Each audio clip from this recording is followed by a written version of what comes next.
Houston, I'm going to tell you something, and I don't know how this is going to go over, but I'm going to say it.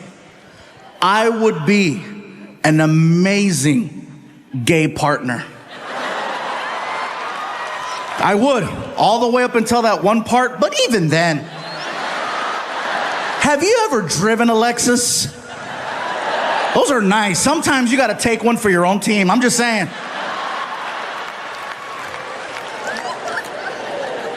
Now, in all seriousness, not to be funny, not to be disrespectful, let me tell you the reason why I would be an amazing gay partner. The level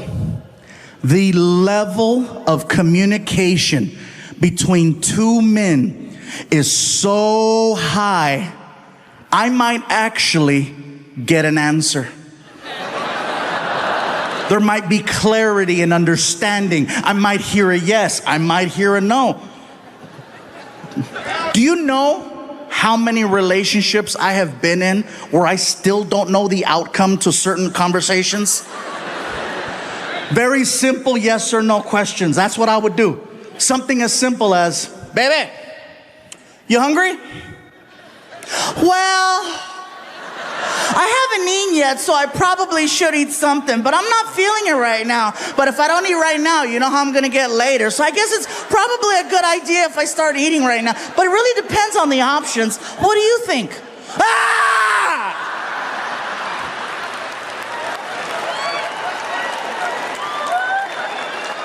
What about this one? Baby, where would you like to eat? You hear all the guys? Yeah. Finally! I'm not alone! Everybody's pointing at somebody right now. Guys, am I right? This has to be, you would think that this is the safest question in the world to ask, but it's not. Well, just pick something. You know me, I'm go with the flow. Whatever you decide is okay with me. You know me already, just pick something. All right, we're going to Burger King. I don't like Burger King. Why do we gotta go to Burger King? Burger King gives me chorro. Chorro is Mexican diarrhea. How about this one? How do you feel? Really? Really? You want to know how I feel? Well, you know, maybe if you'd pay attention from time to time, you might know how I feel. You might not need to have to ask me such a question because you would already know exactly how I feel. The amount of time and energy I've exhausted to let you know how I feel, and you have the nerve to ask me, how do you feel?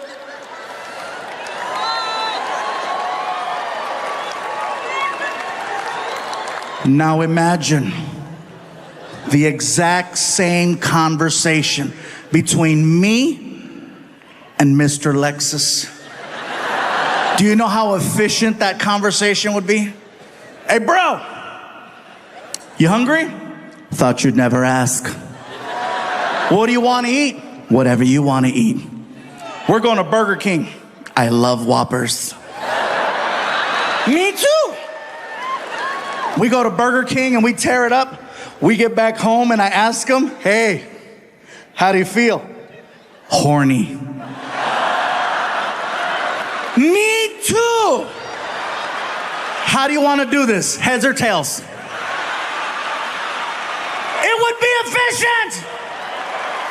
So moving forward, it's been over a year now, and the same question has been asked over and over again. So what now?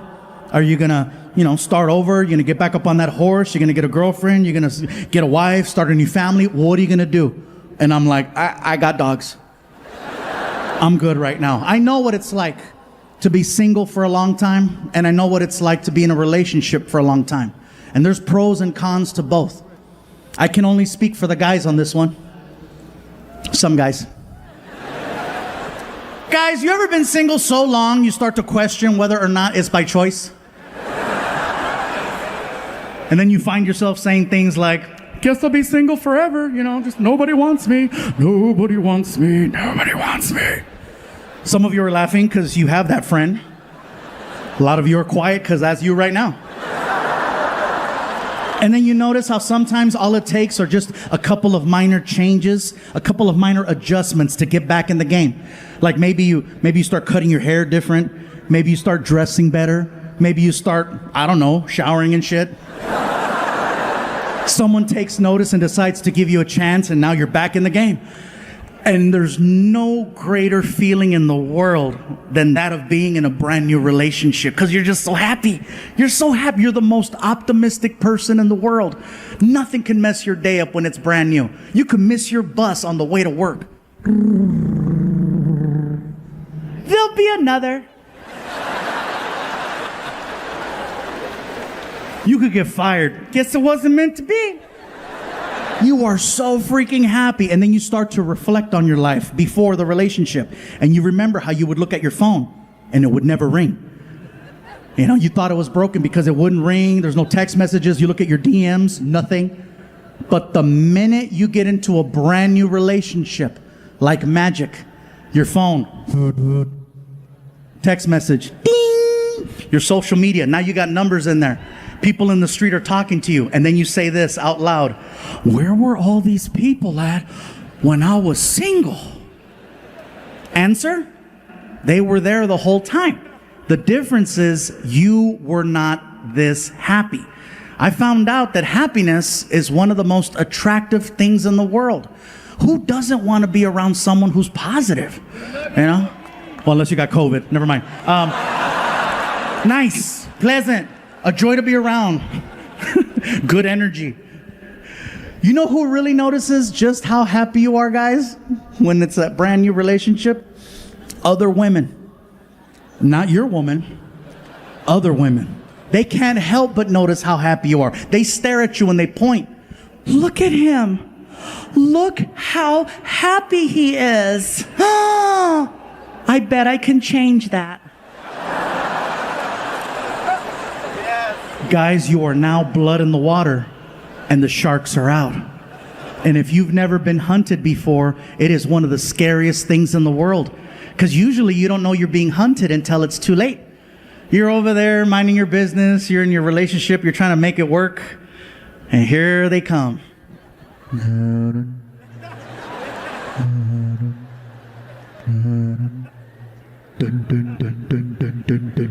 Before you know it, it's too late. She's got a hold of you, and she has you pinned down in the back seat of a car. And she's hitting you. She's hitting you with a baby shark doo doo doo doo doo, baby shark doo doo doo doo doo, baby shark doo doo doo doo doo, baby shark. You will never look at that song the same way again. You're welcome. I'm a dork too. I don't know how to talk to women, and this guy always comes, hello. Girls go crazy. And ladies, I'm gonna tell you right now, if a pretty man is your thing, if a gorgeous GQ guy is what you want, then by all means, go for it. But I'm gonna let you know right now, in the long run, a pretty man is gonna do nothing but lie to you, cheat on you, and break your heart. That's why, ladies, you need to start giving guys like me a chance.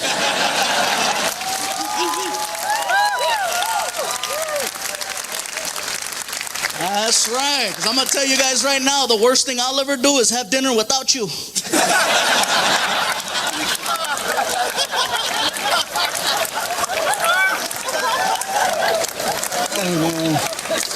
And everybody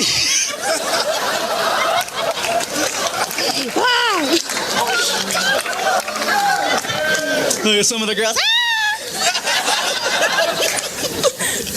Everybody gives me advice too on the best way to meet that certain someone. You know, like my sister Emily, she always tells me the best way to meet someone is to go on the internet. She goes, go online, you'll meet someone. I'm like, I thought it'd be a good idea because my sister, she's cool people. She goes to school, she goes to church, she's nice. But I gotta tell you guys something, she's a freak. You know, you meet her in person, she's all sweet and innocent. Oh, hello, how are you? Nice to meet you. Bye. But you catch her online at 2, 3 o'clock in the morning, man, she's like, I'm licking and sucking your toes.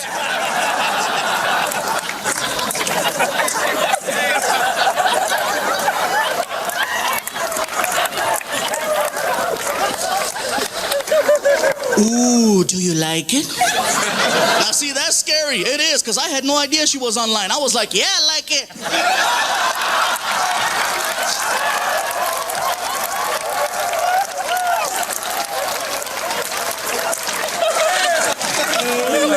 I was like, what's up?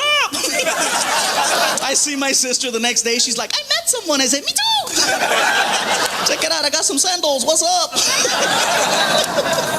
But you guys have to be careful. If you're going to meet people on the internet, be careful. Because you don't know what you're going to get. You don't. I went on a blind date with a girl who was half Sasquatch, half Chupacabra. Yes, some of the white people, Chupa what? It's like Bigfoot, only smaller. Like cousins, you know? You gotta be careful, because they'll throw these little mysterious words out there to kind of like, get you excited. Like this one girl, she described herself as bubbly, and I hear bubbly and I was thinking, oh my God, wow, really? Shut up, wow, really?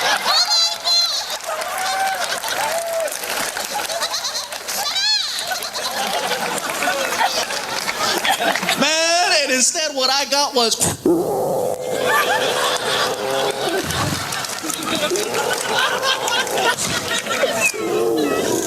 and I'm standing there.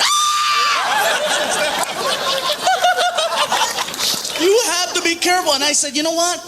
Okay, maybe it's my bad luck. Couldn't possibly happen to me 3 times, right? So I gave it another shot. I went on another blind date with a girl who said she was a sexy Latina. I was excited. What's up? I get to her house, you guys. She was not Latina. Oh, no. She was black. Now, I didn't have a problem with her being black, but she specifically wrote out, I'm Latina. So I called her on it, right? I said, hey, girl. But every now and then I go out and I want to meet people. I want to see cool things. And for example, comedy. I'm a huge fan of comedy, not just performing it, but I love going to shows. I go to a comedy show every now and then alone. Now, I don't know if that sounds weird to you guys, but for me to do anything nowadays by myself, it's my crew, all the people that work for me, they freak out when I go places because they're always concerned for my safety. What if someone tries to kidnap you?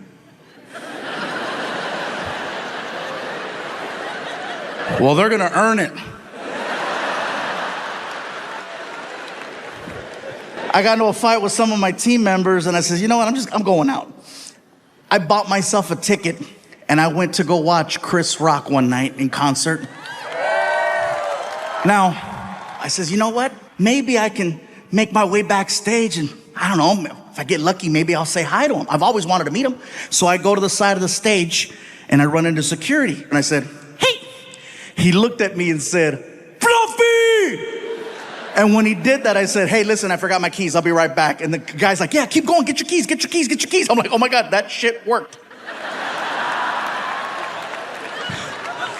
Just like that, I snuck backstage at a Chris Rock concert. Once I was behind the curtain, I was in my element. I knew where everything was. I knew where the food was. I knew where the dressing rooms were, where the bathrooms were. I'm walking around with a soda. People are coming up to me. We didn't know you were gonna be here. I got a call last minute. Looking for my keys. I says, you know what? I got this far. I'm gonna push it. I wanna meet him. I've always wanted to meet Chris Rock. It was not hard. Once I was back there, I just had to go to the dressing rooms. All I had to do was read the name on the door. I'm standing there in front of the door and I'm hyperventilating. Just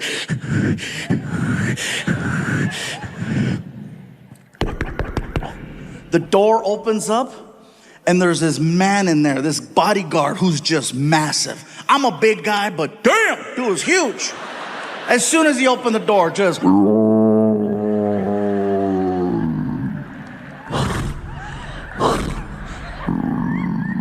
welcome to Jurassic. Big!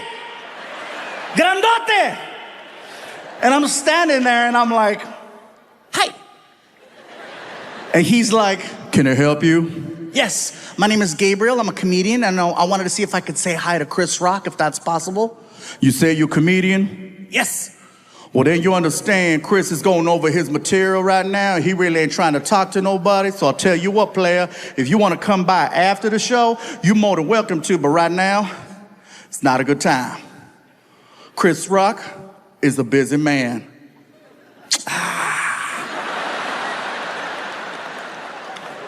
Can I wave?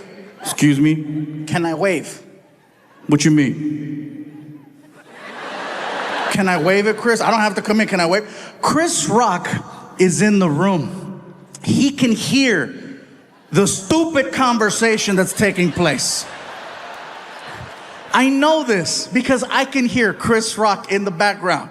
What's going on? Who's at the door? Move out the way. Yo, Chris, I got this, man. I got this. Move. All right.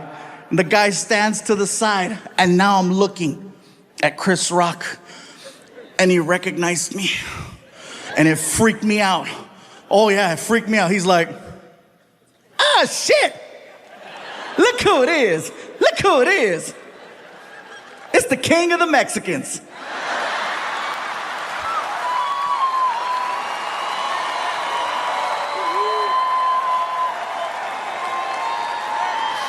Chris Rock called me the king of the Mexicans. For the rest of the show, everyone referred to me as El Chapo.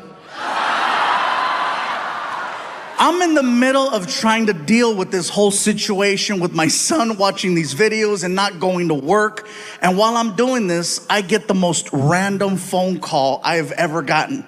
My publicist calls me up and she's like, Gabe, Snoop Dogg is looking for you.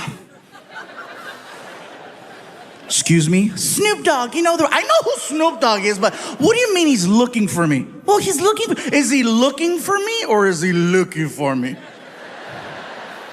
He's a fan and he wants to interview you. Oh, cool. Sounds good. What is it? I think it's some type of podcast. I'm in. Can I bring Frankie? Absolutely. Cool. So I hang up the phone. I'm excited. I want to tell my son. I'm like, Frankie, I'm walking towards your room. I'll be at your door in 3, 2, 1. Hey, all right, you're dressed. Good, come on, let's go. Where are we going? Watch. We get in the car. And now we're off on this adventure to go do an interview with Snoop Dogg. You guys, let me tell you something. We get to the neighborhood and we're lost. The GPS says we're there, but we're lost. We're looking for a house and there's no house, just a big building. And so I'm like, this doesn't look like a podcast, really? So I pull up to the security gate. Tap the button on the wall. Security desk, can I help you? Hey, security desk, my name is Gabriel Iglesias, and I think I'm here to do an interview with Snoop Dogg. Okay, one moment. Oh, okay, this is it. Good, good. I'm so excited. Snoop Dogg? This is gonna be cool, right? Sir? Yes. Yes, hi. There is no Gilbert Ignatius on file. What? Could there be another name? Another name? I don't know. Fluffy, maybe? And the gate starts to open. I'm like, oh my God, I'm officially in the rapper's world because my real name doesn't mean shit.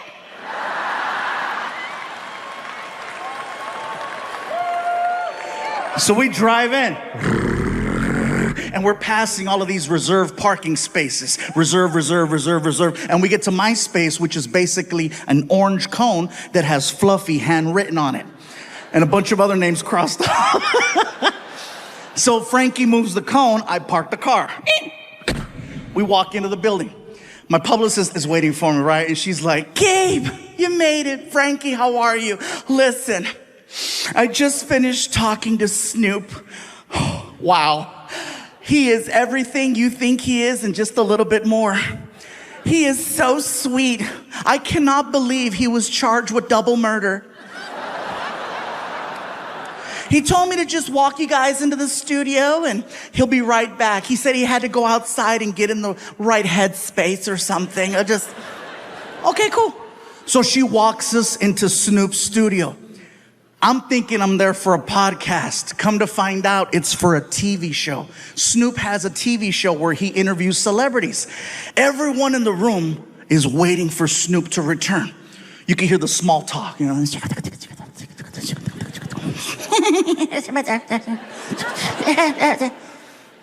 All of a sudden, everyone stands up. And I'm looking around like, what's going on? And I look at the door to see if Snoop's walking in, and I don't see him. And I could see my son. I don't realize it, but Snoop is entering the room through a different door.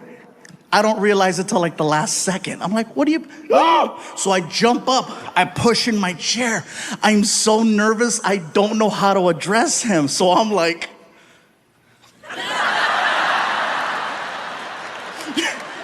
I felt stupid. Right?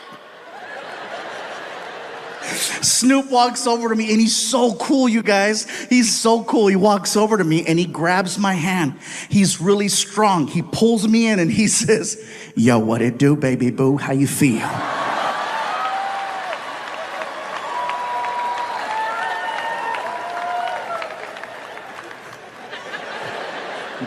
Thank you for having me. Yeah. Can I sit down? For sure. I sit down, I look over, I see my son. My son's like... The difference between Snoop's show versus any other talk show I've ever done is that usually there's a person, like a producer or a director, who comes to you and gives you information, like how the show begins, topics you're gonna cover, how you go to commercial, how you come back from commercial. I've spoken to no one. Snoop just starts talking, and at some point they hit record. I'm waiting for action or a buzzer and something. Snoop just starts talking to me. Yo, what up, Big Fluff? Big Fluff? Oh, that's hey. Yo, you like music? Snoop, I love music. I love your music. Yeah, that's what's up. He opens up a laptop computer, and then he hits play. And the next thing I know, we are listening to hardcore Mexican banda music. I mean hardcore.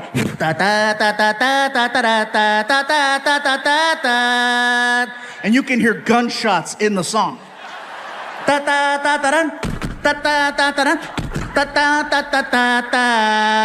And then a cow.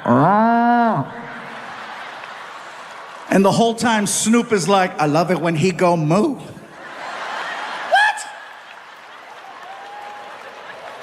I feel like he's messing with me because I'm Mexican, right? So I called him out. I said, Snoop, do you understand what you're listening to? And he said this, and it scared me. He said, gangster recognize gangster. The reason why it scared me was because he was telling the truth. We were listening to actual Mexican cartel songs that don't play on the radio. And the fact that he knew that, the fact that his level of street knowledge in another language was that on point, I said, I gotta shut the hell up.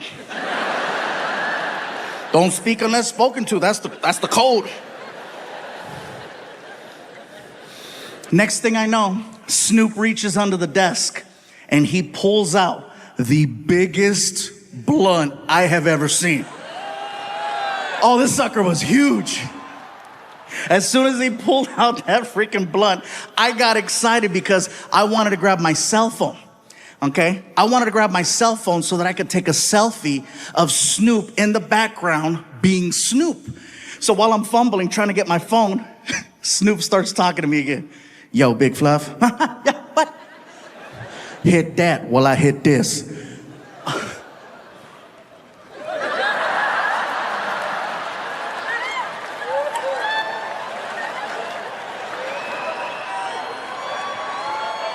The second I went like that, all of the cameras in the room, red light, red light, red light, red light, red light. My publicist is like, no! My son is like, yeah!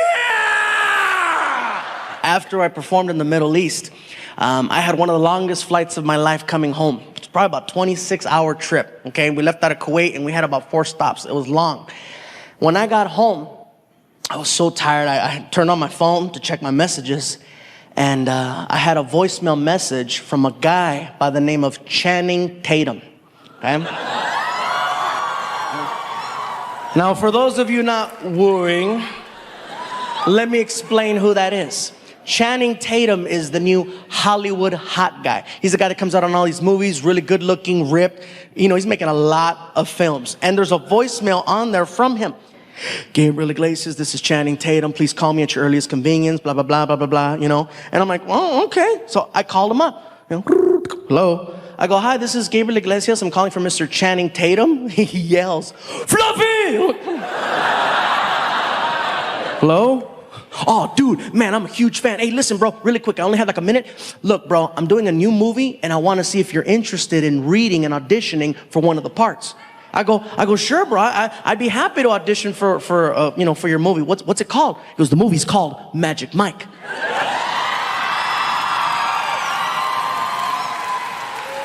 I was like, okay, Magic Mike. So you need a magician, you need an assistant, you want to saw me in half. What's gonna happen? Actually, bro, the movie has nothing to do with magic. It's actually a movie about male strippers. I said, male strippers? He goes, yeah, male strippers. I said, you do know that this is Gabriel Iglesias, right? He goes, you're funny, bro. Listen, we've already got the dancers, but we need somebody to play the DJ at the club. Will you audition for the part? I said, you know what, bro? I'll be there, okay? And just to let you guys know, because some people have asked me in the past, how come you're not in more movies? Because you have to audition. And I don't like auditions because they treat you like crap. Auditions are very cold and they make you feel like shit. They seriously do. You work really hard to memorize all your lines and you show up and you try to do your thing and they cut you off really quick. You're in there and you're like, okay, so who am I hold on. Oh, okay, I'll hold on. Hey, how's it going? Don't talk to him. All right, no problem. Okay. Are you ready? Yes, I'm ready. Quick question. How much energy do you want? You don't know? That's why I'm asking. And when you're done, you try to ask him more questions. Like, is this okay? Would you like me to go again? Thank you. I've had the fingers this so many times and it hurts. Thank you, thank you, thank you. And you're sitting in your car and you're crying.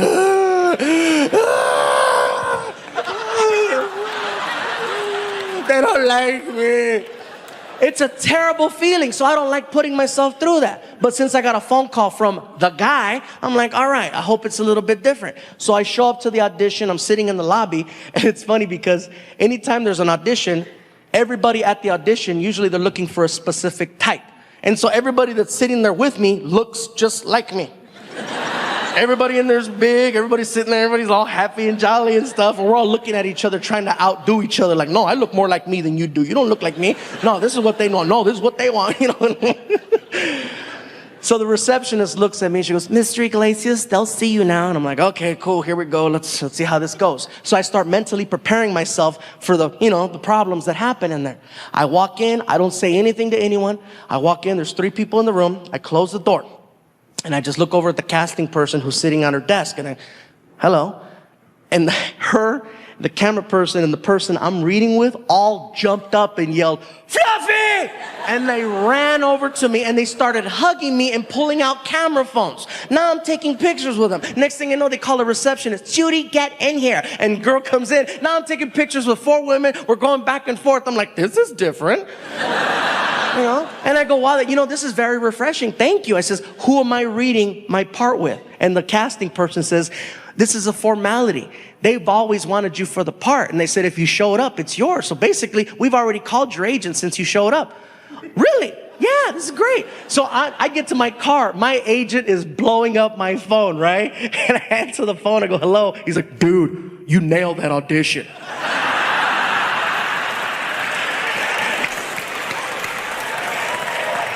What did you do? I was like, dude, I took pictures. Way to take those pictures, bro. Next thing I know, I'm on the set of the movie Magic Mike. The movie is directed by a director named Steven Soderbergh, who's an amazing, amazing director. He's done a lot of great films. And of course, Channing Tatum's in the movie. In addition to him, there's an actor by the name of Matthew McConaughey who's attached to the movie. I'm a huge fan of Matthew McConaughey, okay? When I found out I was gonna work with him, I was so excited. And people say, really, you get excited? You get starstruck? Hell yeah, I'm a comedian, not an actor. So I show up, and immediately they send me to the makeup trailer that's parked outside. So I go inside the makeup trailer, I sit down, they start working on my hair, they start putting makeup on me, and in comes Matthew McConaughey. And he sits down in the chair next to me and I start freaking out. I'm like, oh my God, that's Matthew McConaughey. Oh my God. And now I decide to introduce myself before I did or said something stupid, right? So I look over at him and I say, excuse me, Mr. McConaughey, how you doing? My name is Gabriel Iglesias. I'm going to be playing the part of Tobias, the club DJ. And I just wanted to say hello and it's an honor to work with you. And in my head, I'm like, I hope he's the same guy. I hope he's the same person from the movies. I hope his voice is the same. I hope his accent's the same. And he looks at me and he says, all right. How you doing there, big man?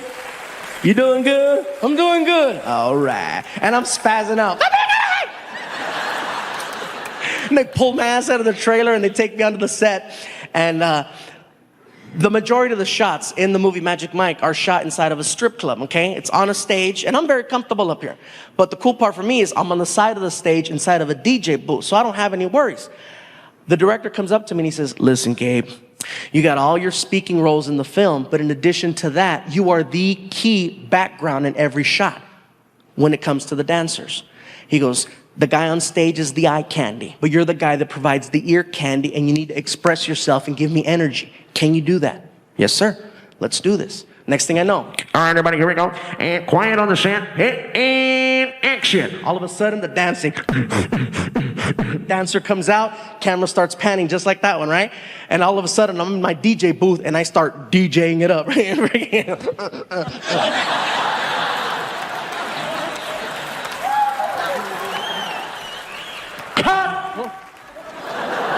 The director comes out from behind the camera, crosses the stage, and gets in my face. That's what I'm talking about.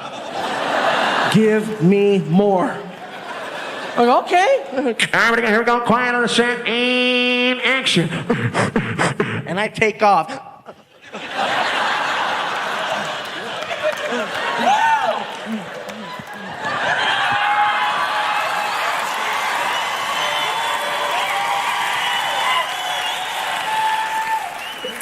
The movie comes out.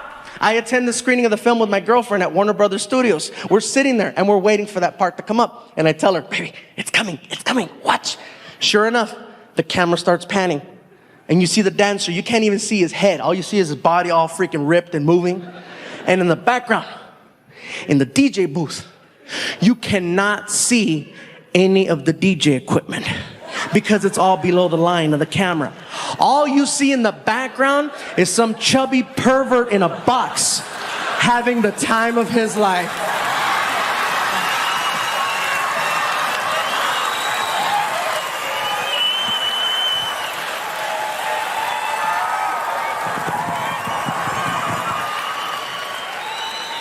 And my girlfriend's like, oh, you're gay. I guess so. And that was my Hollywood debut right there. And in addition to that, there was a couple of other things that happened in this movie that I gotta share because you're never gonna hear about them in a DVD bonus feature. One of the characters in the movie, his name in the movie is Big Dick Richie. I'll leave it at that. He's played by an actor named Joe. Joe's a cool guy. I met him out, we became buddies after the movie, and nice guy.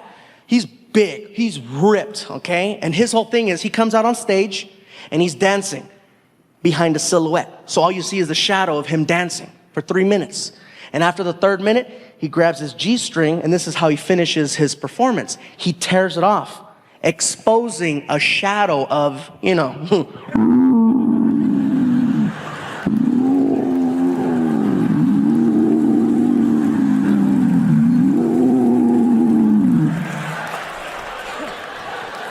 Now, in real life, Joe does not possess. It's more like, row.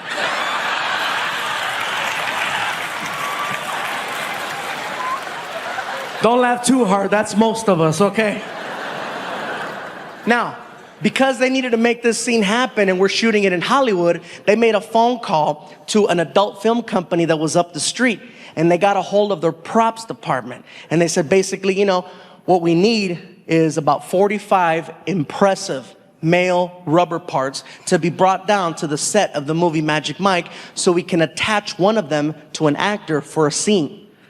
It took maybe 30 minutes for some guy to show up with a big trunk on the set. And you could just tell he did not belong. You know what I mean? And Channing Tatum saw him and he goes, are you the guy? I'm the guy. And he brought him inside the house and he got all the actors around the kitchen table and he told the guy, he says, listen, bro, dump it out right here, all of it. And the guy opens up the trunk and he dumps out all of these big freaking, it made a mountain. And all the actors were just standing there just staring like, oh my God. All of a sudden, the 12-year-old came out of all of us because we all grabbed one and started playing Star Wars. Just... Bend over, you will.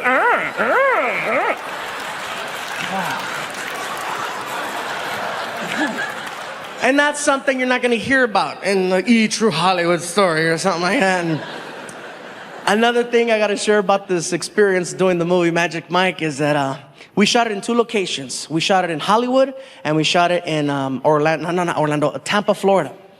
And one of the scenes was shot on a sandbar, which most of you know already is a little tiny island with nothing on it. It's real small, and people go there and they party. And so we get to this little island, and this guy with the headphones, his title is PA, personal assistant to the director, and he comes over and he tells us, listen guys, we're gonna be here for a couple of hours. If you need to use the facilities, these are your options. There's no plumbing here. You can either go in the water or you can go to those bushes over there. It's up to you. And I'm like, I'm fine, I already went. 2 hours, no problem. 4 hours later.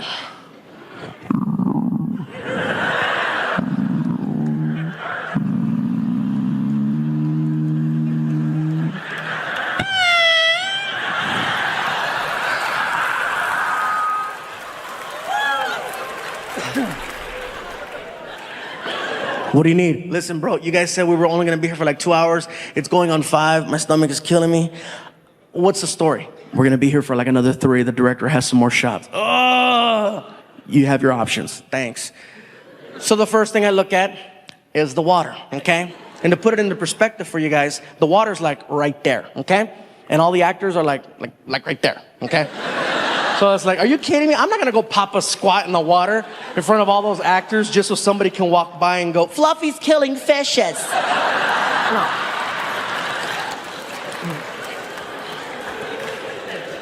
So I take a stroll out to the bushes, right? So I start walking out to the bushes, my stomach is killing me. And fortunately, by the time I got there, my stomach had settled.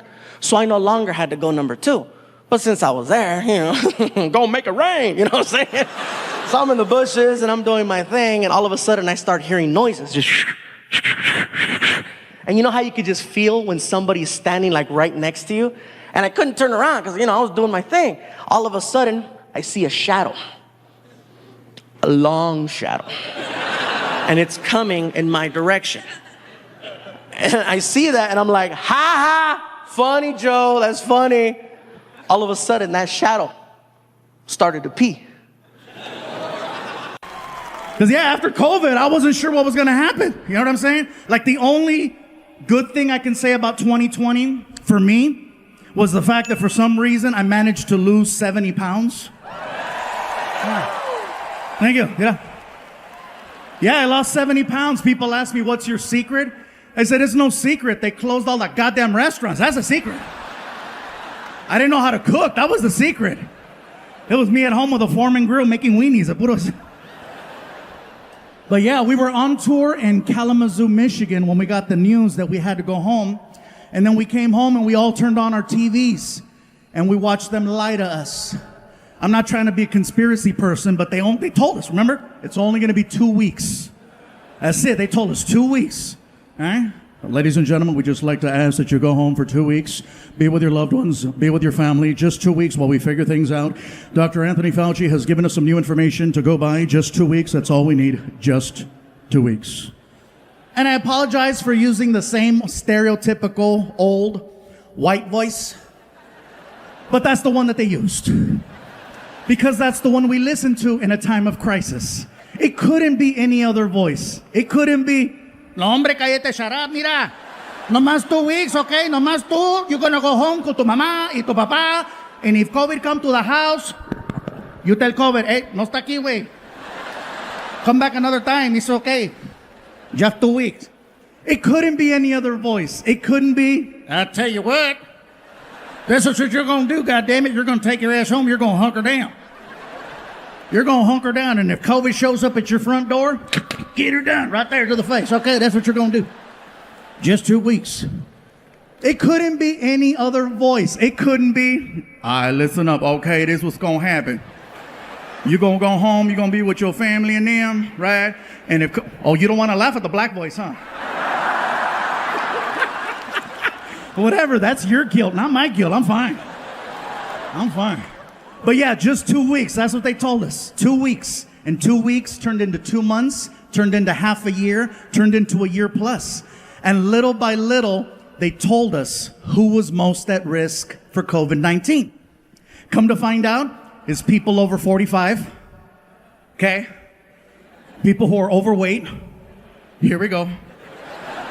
Diabetics, no chingas, really? Most at risk, Latinos and African Americans. Bye, Felicia. I come to find out I was 85% of the underlying conditions. Over 45, overweight, diabetic, high cholesterol, high blood pressure. Apparently, COVID is my Tinder match. And it's funny because, you know, for me to relate to my son, it's a little challenging, you guys. And it's not that I can't relate to a teenager, because I can. I can relate to almost any age. You know, I got people that brought kids here tonight. The problem is that my son doesn't see me as an entertainer. He sees me as the guy that tells him to take a shower, put on deodorant, you know, stop picking your nose. That's me. His friends, on the other hand, I'm like a god to his friends. Every time I drop off Frankie at school now, I pull up, you know, the kids see my car. They freak out and they run over to it and they put their hands on it like it's a shrine. They touch the car like freaking, Selena está aquí, you know? Some of you got that. Gracias. Anyway. Then the kids start shaking my car side to side, chanting, Fluffy, Fluffy, Fluffy. And Frankie's in the front seat, pissed. He's pissed. He's like, this is bull. I'm like, hey, dude, don't get mad at me because I'm more popular than you at your school. Little hater. He gets out of the car all mad. They're still chanting, Fluffy, Fluffy. The thing is that our worlds are very different. His world revolves around Grand Theft Auto, the video game, YouTube, and girls. He's really good at two of those. The other one, not so much.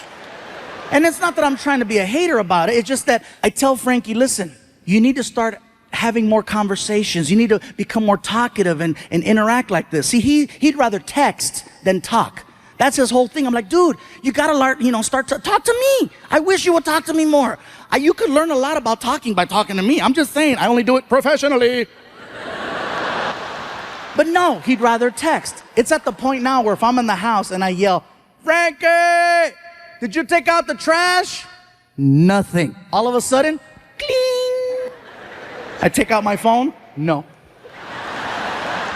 But if I say, I got money for you, freaking Houdini, right? Oh, hello. Because you can't text cash. That's my big thing right now. I just want him to take out the trash. He's 16 years old now. He should have been doing this since he was 10, but you know, better late than never.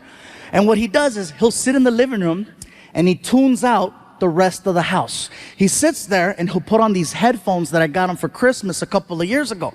These Beats with the freaking studio button, and it cuts out all of the sound. They are so strong that when he starts watching his YouTube videos, he can't hear himself laugh. And for me, that is the funniest thing in the world. I'm in the other room and I can hear him. This is what I hear.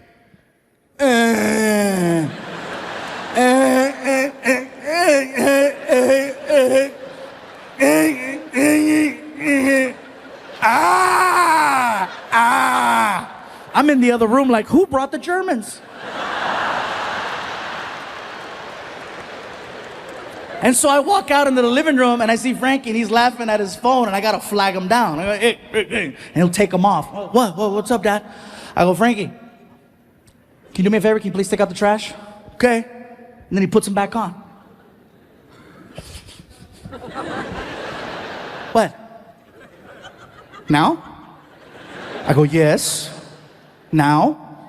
When you ask me for a ride, it's because you need a ride when you ask for it, right? Not later. Then he says, where are we going? Just take out the trash.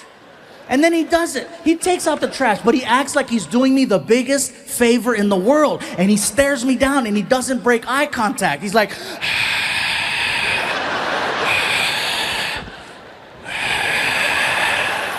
and then I'll hold the bag over the can and he makes a sound. I'm like, dude, so much drama. It's crazy. I'd like to have normal conversations with him, but usually I got to take it that far for us to interact. You know, I look forward to conversations. Even if it's something small and minute, at least it gives me a chance to trigger another conversation with him. I look forward to a few things. I look forward to December, because in December, Frankie becomes very chatty. Otherwise, he's one-word kid. Parents, you know what I'm talking about. Kids, one-word kid. And you try to talk to him. Hey, how's your day? Good. You have any homework? Yeah. You gonna do it? Maybe. You hungry? Mm-hmm. What do you want? Food. Ah! Usually that's what I get. But December rolls around, and guess what December is? December is when he becomes very chatty because he has an agenda. All of a sudden, he goes from one-word kid to very like, hey, how's your week, Dad? You doing good? Yeah, how are the shows going? You doing all right? Do you need anything? You need anything? I'm like, I needed this in July, just saying. And I know it's fake, but at least, once again, it allows me to put my real conversation on top of his fake one. At home, when I'm hanging out, I usually just wear, you know, very similar to now, except the Hawaiian shirt. I usually wear like a t-shirt that has like either Star Wars or Marvel Comics or Transformers on it or cartoons. You know, I like wearing stuff like that around the house. One day, I'm wearing a t-shirt that has the Avengers on the front. And I walk into the living room, and my son's friend Fabian sees me wearing this shirt. And so he starts pointing. And I'm like, what's up, dude? He goes, weak. Excuse me? Weak. And then he says, DC's better. What did you say? DC's better. I'm like, DC's okay. You know, Obama lives there. They pass laws. They got hotels, historic museums. It's not even a real state. I don't know why you're getting cray-cray. He goes, nah, boo, DC Comics. And I'm like, hey, man, I'm almost 40. I don't care. It's just a really cool shirt. I like it. It fits. No big deal. That's because they are. I go, you need to relax. They're the best. I go, you need to chill. And in my head, I'm like, why am I having this conversation? I have better things to do with my time, like trying to get my son on an elephant. But no. The kid in me's like, why are they the best? And then he points at the shirt again. Iron Man sucks. Batman's #1. I go, why? Because he is. I go, that's not an argument. First of all, Batman's not the best superhero. I hate to break it to you. He's not.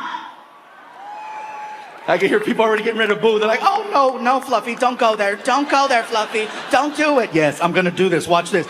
Batman's not the best superhero. Batman is the creepiest superhero.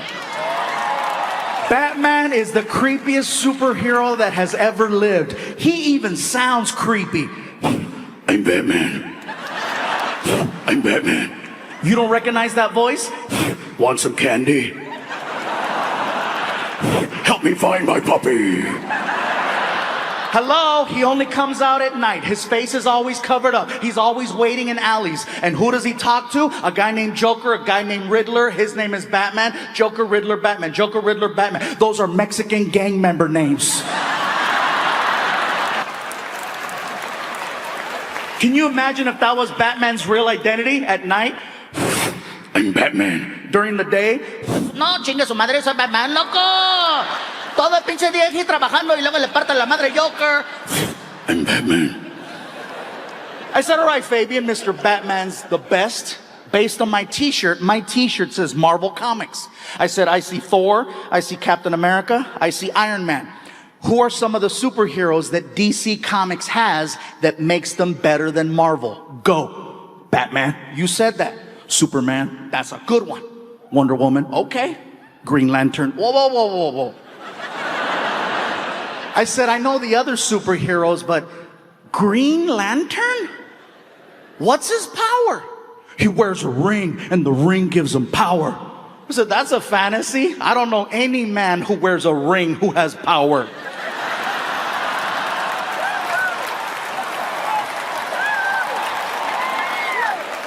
And if you're not clapping right now, my point exactly. But you know what they do in the emergency room? They pull out these industrial scissors that cut through anything, right? And they started on the left foot and they finished on the right. And they cut all the way up and they cut all the way down and they pull all your clothes off at the same time. And Pikachu! They released the Pokemon! And man, it was cold. So they take away all my clothes and they replace them with this nasty lime green hospital gown, the kind where they tie it in the back and your buddy's showing you. So I see my reflection in the mirror and I realize at that moment that I do not look like a comedian. Oh no, with all that green on, I look like goddamn Shrek. And it wasn't me who gave me the nickname, it was the nurses. I could hear them too. Mira, Marta, the gordito, he looks like Shrek. He does. All he needs are the antennas and the donkey. That's it. So they wheel me into my own room, right? I'm laying down, I'm holding my stomach. And the doctor comes in, and I don't know what it is about doctors, but they're just always happy to see you, right? Ah, Mr. Iglesias, how are you? I can't fart.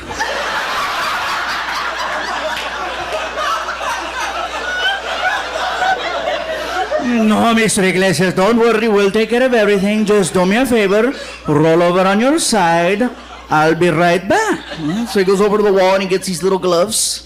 And he don't get ahead of me. He puts them on, right? And he comes over and he puts his hand on my side and he goes, does that hurt? Does that hurt? And then this doctor turned into a magician. Oh, yes, he did. Because his hand disappeared. And it reappeared somewhere way back here. And I'm not going to tell you guys what he did, but you know what he did. Pokemon. And then he's got the nerve to tell me, Mr. Iglesias, I found a problem. You seem to be suffering internally. You have a blockage in your system. And the whole time I'm thinking, oh, you're the one blocking it, dude. Pull it out! So he says, Mr. Iglesias, we're going to need to flush out your system. I'm like, okay, cool, flush me out. Give me some, soda and some crackers. Let's do it, right? No, Mr. Iglesias, we have a special way of flushing you out, right? So he rings the call button for the nurse. Ding, and the nurse comes in. Oh, it's a Shrek. And she walks in, right? And she's got this little bag with like a little hose hanging out of it, right? And I see this hose and I'm thinking, ooh, you better be watering a plant. And I'm not gonna tell you guys what she did with the hose, but you know what she did with the hose. She made me a pinchy water balloon. And when they say they're gonna flush you out, they're not lying. The second they do this to you, guess when you gotta go? Right then and there. And they don't do it when it's all convenient, when you're over here in the facilities and you're sitting down and you're like, okay, do it, let it rip, dale gas, let's go. They do it when you're laying down 18 feet away in a bed, laying down, and then they do this to you, and anything you have it. Yeah, normally you guys also, I'm wearing the whole black attire right now. I was trying to blend in with the background, kind of.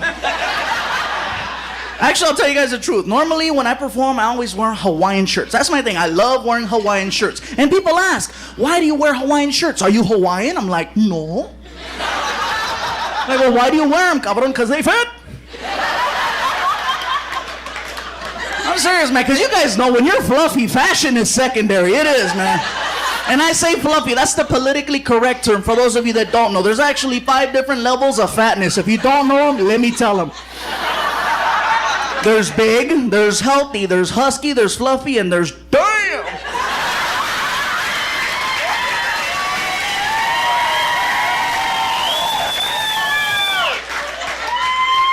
If you walk into a bar or restaurant and the waiter or waitress looks at you and goes, damn, dude, you need to go. Here's another clue to find out if you've gone too far. Let's say you get hungry, 2, 3 o'clock in the morning, you want some munchies or some snacks. So you walk into a convenience store, no big deal. Ding, ding. What's up, man? How much are the Twinkies? 50 cents? Okay, I'll take 2. Okay, I'll see you later, bye. Ding, ding. That's cool. But if you show up at 2, 3 o'clock in the morning and it's a little more like this, ding.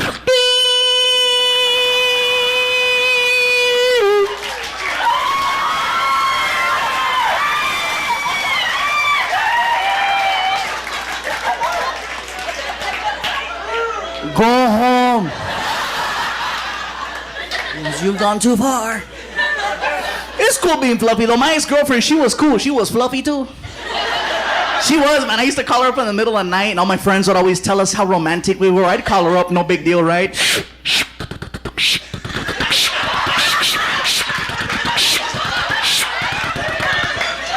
Old school, huh?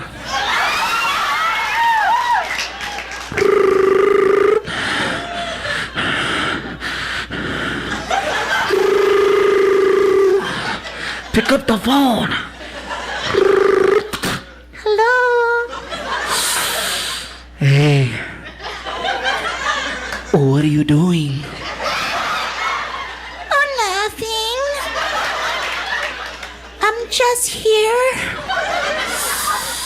Ooh. Where? In the kitchen. Oh, really? Oh, what are you doing in the kitchen? Oh, nothing. I'm just baking. Oh, really? Oh my God, what are you baking? Oh, nothing. Just a chocolate cake. Oh, really?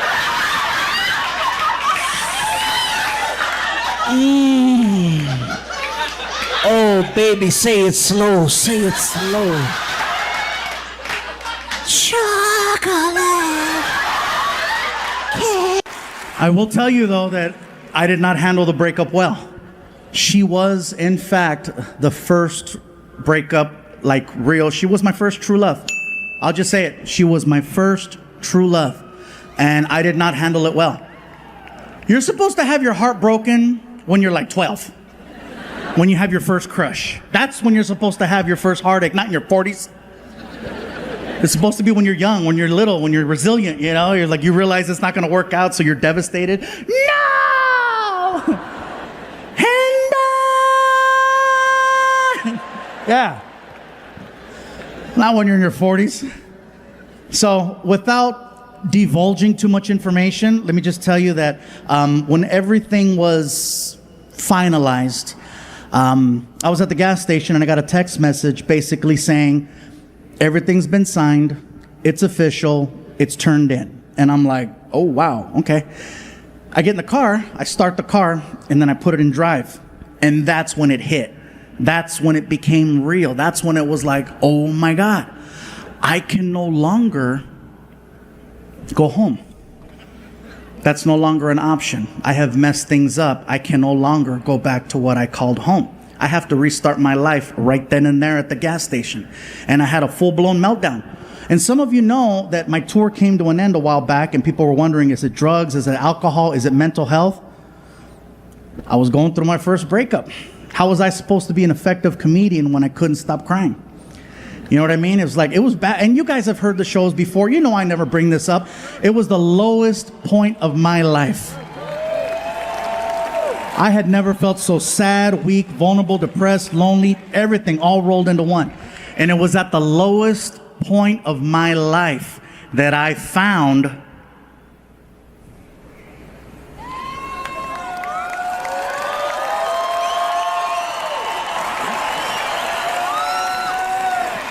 that's right, country music. Country music knows when you're sad. Country music knows when you're weak. Country music knows when you're vulnerable and you need something to fill the void. I used to fight off country music. I used to look at country music in the face and tell country, you could take your ache, you break your heart, and you keep on moving. But not today. Let me tell you what's going on. I'm in the car and I'm crying so much. My tears are rolling down my cheek and they're blending with my snot. They're blending with my mocos. My tears are blending with my mocos and then blending with my babas, with my drool. I have 3 different fluids coming out of my face at the same time. My neck looked like menudo. It was bad. All I needed was a pinche limón y cebolla. That's it right there. I am making ugly sounds and I don't want to hear myself, so I turn on the stereo and I started hitting buttons and it lands on the country station. And I knew immediately that it was country music I was listening to, and I did not try to change the station because I figured, you know what? I deserve to suffer more for the mistakes I made and the people I hurt. So I let it play and play and play and play. I listened to country music for over an hour, and I came to this conclusion. Country music has at least one song that will speak to your heart directly because you feel like the artist wrote the song specifically about you and your life because of how detailed the songs are. Oh yeah, my hat's off to country music singers and artists. You guys, you know how to do something very well, and it's not till you experience a certain time of your life that it makes sense. I'm in that car bawling, and all of a sudden on the radio I hear this. It's been 7 days since you seen her.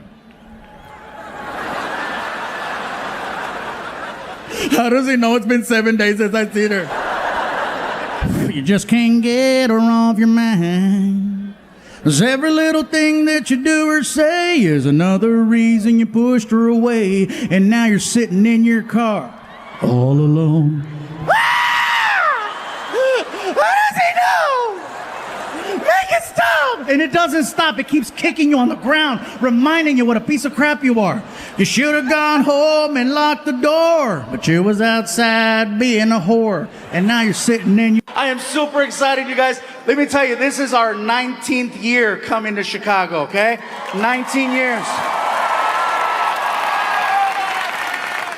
The first time I came here, I got a chance to meet some people, and they says, you know what, Gabriel, have you ever been here? Have you ever been to Chicago? Like, no, it's my first time. They said, well, you know, we'd like to take you out to eat if you're down. And I'm like, well, hello. I am very down. They took me to a restaurant called Portillo's.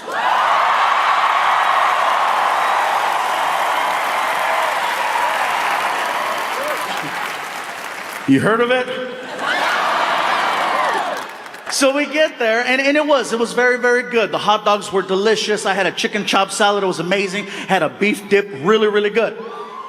But it wasn't until the meal was almost over that these new friends of mine said, we'd like for you to try something you might not have ever had before. And I'm like, that's not likely. I said, well, what is it you want me to try? And they said, well, they sell a thing here at Portillo's called a chocolate cake shake.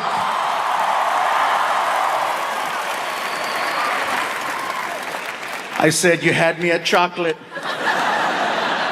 They said, well, you got to go up to the special window and you got to order it from the lady. So I'm like, okay, cool. So I get up and I walk over to the lady and she's like, can I help you? I say, yes, my friends are telling me that I need to try this thing called a chocolate cake shake. Okay, what size would you like? How good is it? You want a large. All right. Can I please have a large chocolate cake shake? No problem. There I pay. And she turns around. She turns around and she walks over to this little refrigerator that's on the counter. And she opens it up and she pulls out a piece of chocolate cake. And I'm thinking to myself, she must misunderstood what I said. I didn't ask for a piece of chocolate cake. I asked for a chocolate cake shake. She must have heard what I was thinking because she's walking by and she's like, it's gonna happen.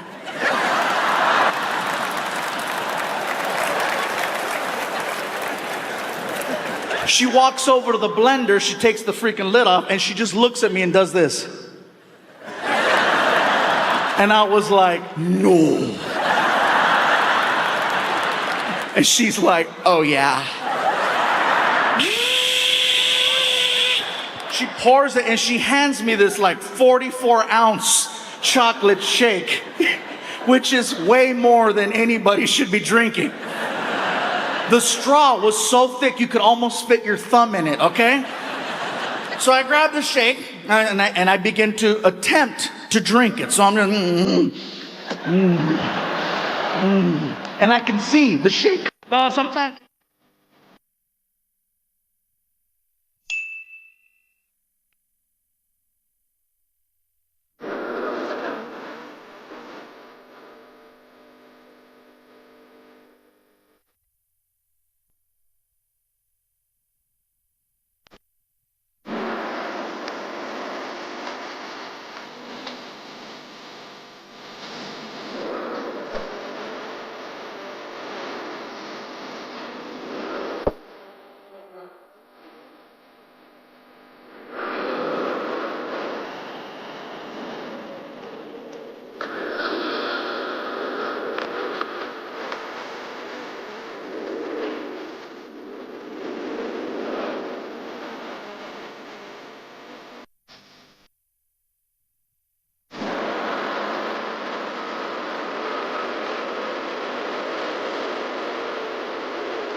Hell yeah, man.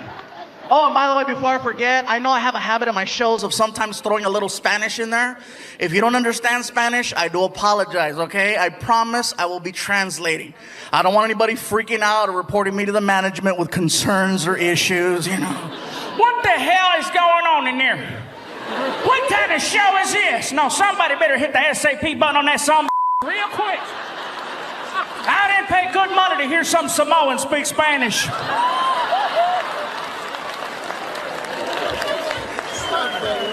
I'm not Samoan, I'm fluffy.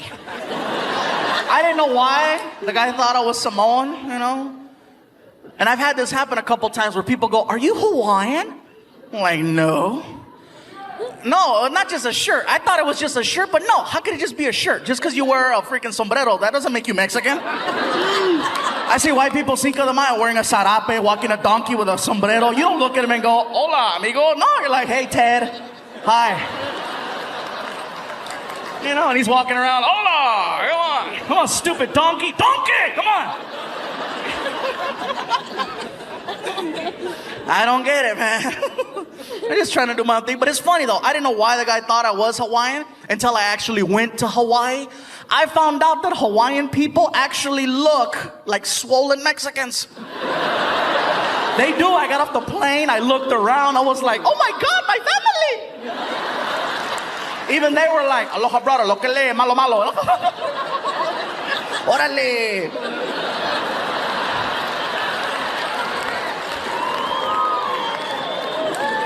I loved Hawaii. Hawaii was great, man. They have a lot of different cultures there. They have a lot of Asian people. A lot of Koreans. I know this because I got a couple of shirts tailored at some places, and every time I'd go in, it was, "No, sometimes I use my..."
Hell yeah, man.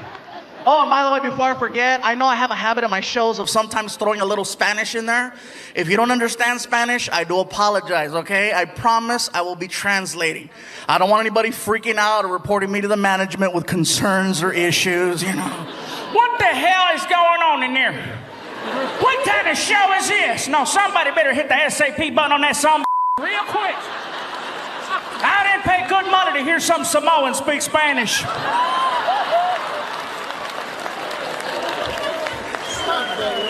I'm not Samoan, I'm fluffy.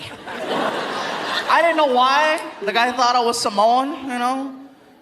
And I've had this happen a couple times where people go, "Are you Hawaiian?" I'm like, no.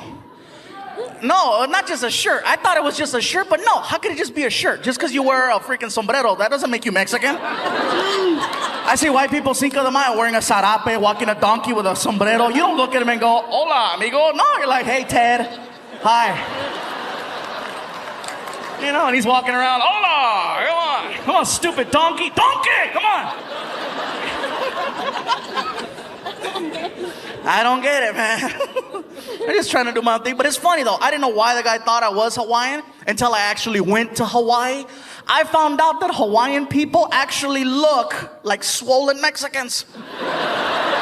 They do. I got off the plane. I looked around. I was like, "Oh, my God, my family." Even they were like, "Aloha, brother. Lo que le, malo, malo." Órale.